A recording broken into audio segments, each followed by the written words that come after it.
करंजी गरड येथे वार्षिक स्नेहसंमेलन संपन्न। रिसोड तालुक्यातील करंजी गरड येथील जिल्हा परिषद प्राथमिक शाळा येथे वार्षिक स्नेहसंमेलन सन 2024-25 मध्ये आयोजित केले होते। या स्नेहसंमेलनात सर्व विद्यार्थ्यांनी सहभाग घेत कार्यक्रमामध्ये आपल्या कलागुणांना वाव देण्यासाठी या स्नेहसंमेलनाचे आयोजन करण्यात येत असते। यामध्ये या शाळेतील सर्व विद्यार्थ्यांनी सहभाग घेऊन व त्यांच्या पालकांनी त्याला प्रतिसाद देत विद्यार्थ्यांमध्ये असलेल्या कलागुणांना भविष्यात वाव मिळावा याच उद्देशाने हे आयोजन केले गेले होते।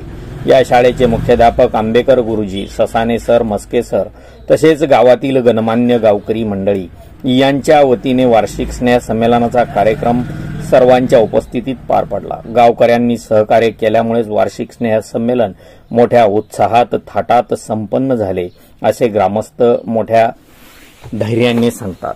आपण पाहत आहात इंडियन न्यूज 24 आणि इंडियन न्यूज 24 वर जर आपण नवीन असाल तर तात्काळ आपल्या परिसरातील वेगवान बातम्याचा आढावा घेण्यासाठी आजच तुम्ही आमच्या चॅनलला सबस्क्राइब करा, लाईक करा आणि बेल आयकॉनला टच करायला विसरू नका। इंडियन न्यूज 24 साठी वृत्तनिवेदक विजय शिवगजेसह वाशिम जिल्हा प्रतिनिधी नारायणराव आरू पाटील यांनी घेतलेला हा वार्षिक स्नेह संमेलनाचा ग्राउंड रिपोर्ट। धन्यवाद।